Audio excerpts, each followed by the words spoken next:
ঋতুজা সহ কম্পাস এবার তার বাবাকে খুঁজে বের করে অখিলেশ বাবুর চক্রান্ত ফাঁস করে দিয়ে অখিলেশ বাবুকে জেলে দিল।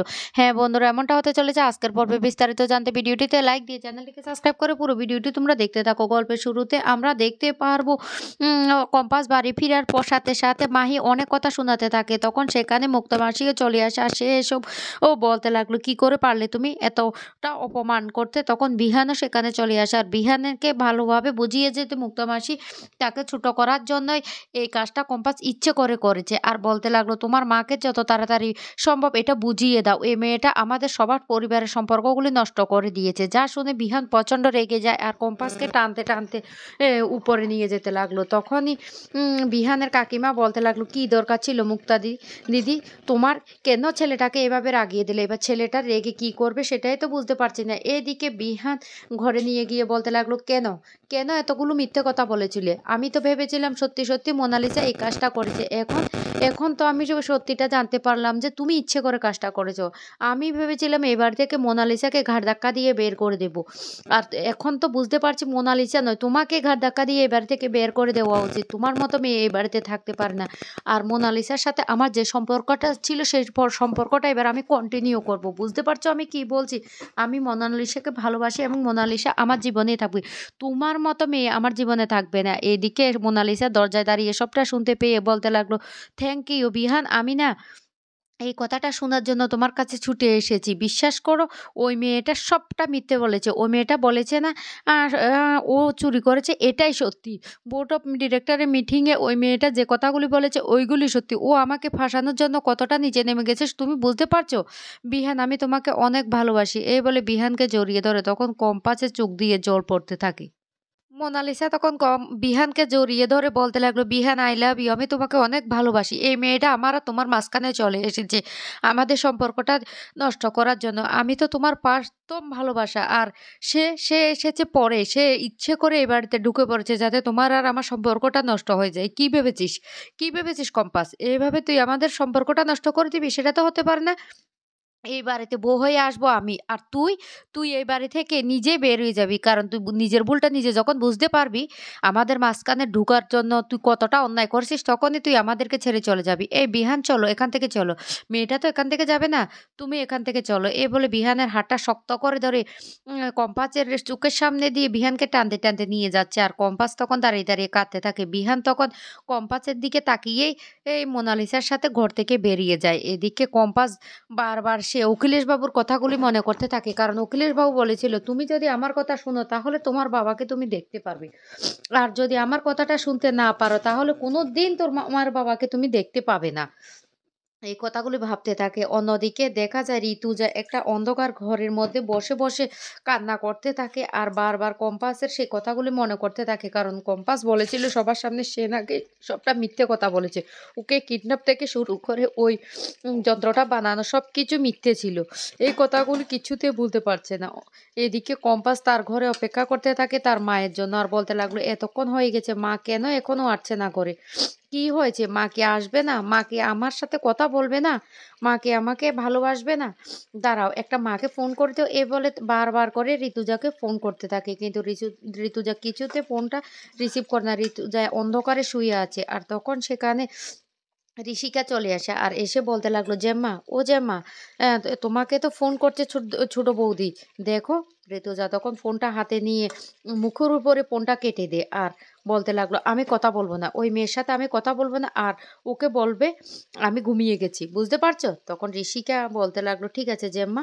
এই বলে ঋষিকা সেখান থেকে চলে যায়। এদিকে বারবার কষ্ট পেতে থাকে কম্পাস। কম্পাস কি করবে বুঝতে পারে না। তখনই বাবুলাল কম্পাসের জন্য খাবার নিয়ে আসে আর এসে বলতে লাগলো, ও তুমি খাবারটা খেয়ে নাও। কম্পাস তখন বলতে লাগলো, বাবুলাল আমার না খেতে একদম ইচ্ছে করছে না, খাবারটা নিয়ে যাও। বাবুলাল তখন বলতে লাগলো, এবারে কেউ খাবারটা খাচ্ছে না, তাহলে কি খাবারগুলি আমি ফেলে দেবো? না, আমরা এবারে থেকে চলে যাব, আমাদেরকে মুক্তি দিয়ে দাও। কম্পাস তখন বলতে লাগলো, আমার জন্য সবকিছু হচ্ছে, আমি এ বাড়ি থেকে চলে যাব। এই কথা বললে তখন বাবুলাল বলতে লাগলো, না মা, তুমি এ বাড়ি থেকে কোথায় যাবে বলো? তুমি এই বাড়ি থেকে যেও না, তুমি এবারে লক্ষ্মী।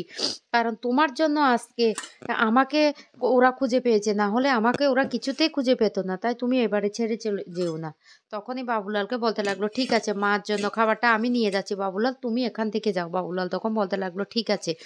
এরপরে অন্যদিকে দেখা যায় রান্নাঘরে কাকিমারা মিলে সেই কম্পাসের জন্য কেক বানাতে থাকে। আর তখন বিহানের বৌদি বলতে লাগলো, ও কাকিমা কি হবে কিছুই তো বুঝতে পারছি না, আমরা তো কেকটা বানাচ্ছি কিন্তু ও এ, জেঠিমাই তো কথা বলছে না ওর সাথে। তখনই বলতে লাগলো, দিদিভাই তো ওর উপর বড্ড রেগে আছে, সত্যি কি তাহলে এ, জন্মদিনটা হবে? মাহি তখন সেখানে চলে আসে আর এসে বলতে লাগলো, এসব করার মানে কি মা? এসব করার মানে কি? আর তোমরা কি বলছো মোনালিসা খারাপ? মোনালিসা খারাপ হলেও মোনালিসা দাদাভাইকে ভালোবাসে, কিন্তু কম্পাস, কম্পাস তো যাই করে নিজের স্বার্থের জন্য করে। কম্পাসের মতো স্বার্থবাদী মেয়ে না আর একটাও নেই। যা করেছে যে মা ঠিক করেছে, উচিত শিক্ষা দিয়েছে। আর মোনালিসার সাথে দাদাভাই বেরিয়ে গেছে তো ভালোই হয়েছে।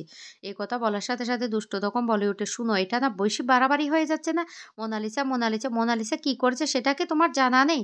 আর তখন এই কথা বলার সাথে সাথে মাহি বলতে লাগলো, কি দরকার আছে তোমাদের কেক বানানো, মুক্তা পিসির বিরুদ্ধে গিয়ে কেকটা বানানো? তখনই মাহির মা বলতে লাগলো, শুন মাহি, আমার গার্ডিয়ান হলো ঋতুজা, মুক্তা মাসি হলো এ বাড়িতে আশ্রিতা, ওকে আমরা থাকতে দিয়েছি, দুটো ভালো কথা বলছি, ও তো আমার গার্ডিয়ান হতে পারে না। তাই আমি যা করছি ভালোই করছি। আমি ঋতুজা আমার গার্ডিয়ান, ঋতুজা যদি আমাকে নিষেধ করতো তাহলে আমি কিছু করতাম না। এখন আমার ইচ্ছে হচ্ছে আমি করছি। আর তুই একটু বেশি স্বার্থপর হয়ে যাচ্ছিস না?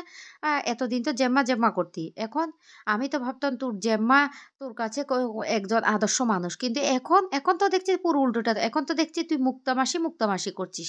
তাই বলছি তুই বেশি স্বার্থপর হয়ে যাচ্ছিস। এদিকে খাবারটা নিয়ে কম্পা চলে আসে ঋতুজার কাছে, আর এসে খাবারটা যখন খাইয়ে দিতে যায় তখনই রেগে যায় ঋতুজা আর বলতে লাগলো, খবরদার, খবরদার, তুই আমাকে খাইয়ে দিবি না, তুই এভাবে আমাকে ফেক ভালোবাসা দেখানোর কোনো দরকার নেই। তখনই কম্পাস বলতে লাগলো, মা তোমার ওষুধ আছে, তুমি খাবারটা না খেলে ওষুধ খেতে পারবে না। মা তুমি আমাকে মারো, আবার মারো, যা ইচ্ছে তাই করো, তারপরও তুমি খাবারের উপর রেগ করো না। আমি বুঝতে পারছি আমার জন্য এসব হচ্ছে, আমি না এ বাড়ি থেকে এই কথা বলতে তখন ঋতুজা প্রচন্ড রেগে যায় আর বলতে লাগলো, তুই তো আমাকে মা বলে স্বীকার করিস, মা বলে স্বীকার করিস না, যতক্ষণ না পর্যন্ত তুই আমাকে বলবি তুই কেন মিথ্যে কথাটা বলেছিস, ততক্ষণ পর্যন্ত আহ, তুই আমার সাথে কথা বলতে পারবি না, আমার সামনেও তুই আসবি না। তখনই কম্পাস বাধ্য হয়ে সমস্ত সত্যিটা ঋতুজাকে বলে যে অখিলেশ স্যার বলেছে কম্পাসের বাবা কোথায় আছে সে জানে। তখন বলতে লাগলো, সর্বনাশ, এটা তুই কি বলছিস? তখন কম্পাস বলতে লাগলো, হ্যাঁ মা। ঋতুজা তখন বলতে লাগলো, তাহলে তাহলে তো বিহানকে সবটা জানাতে হয়। কম্পাস তখন বলতে লাগলো, না মা, বিহানকে এখন কিছু জানাবে না, আমরা না অন্য পদ্ধতিতে বাবাকে খুঁজে বের করব, তারপর সবটা জানাবো। তখন ঋতুজা বলতে লাগলো, ঠিক আছে, তোর সাথে আমিও আছি, আগে তোর বাবাকে খুঁজে বের কর। এরপর ঋতুজার কম্পাস মিলে চক্রান্ত করে অখিলেশ কোথায় লুকিয়ে রেখেছে যে কম্পাসের বাবাকে সেখান থেকে খুঁজে বের করে নিয়ে আসে। আর বাড়িতে নিয়ে আসলে তখনই অখিলেশ অবাক হয়ে যায় আর বলতে লাগলো, "কি ব্যাপার? কি ব্যাপার? ওকে তোমরা কোথায় পেলে?" তখন ঋতুজা মুখামুখি হয় অখিলেশ বাবুর আর বলতে লাগলো, "কি ভেবেছিলে অখিলেশ? কি ভেবেছিলে তুমি কম্পাসের মুখ বন্ধ করবে কম্পাসের বাবাকে লুকিয়ে রেখে? সেটা তো হতে পারে না। এই দেখো কম্পাসের বাবাকে আমরা নিয়ে এসেছি। এবার তোমার অপরাধের শাস্তি তো তোমাকে পেতে হবে। পুলিশকে আমি খবর দিয়েছি। তোমার জায়গা হবে জেলে।" যা দেখে ভয় পেয়ে যায় মুক্তামাসি। বিহান তখন অবাক হয়ে যায় আর নিজের ভুলটা নিজেই বুঝতে পারে আর বলতে লাগলো মনে মনে, সত্যি তাহলে কম্পাস আমাদের পরিবারে কোনো ক্ষতি করেনি, সে সত্যি মাকে ভালোবাসে, আমি তাহলে ভুল বুঝেছি। তাহলে এসবের পেছনে কি লিসা মোনালিসা কি তাহলে চক্রান্ত করে কম্পাসকে ফাঁসানোর জন্য এসব করেছে? তো বন্ধুরা আজকের পর্বটি তোমাদের কেমন লাগলো অবশ্য কমেন্ট করে বলবে।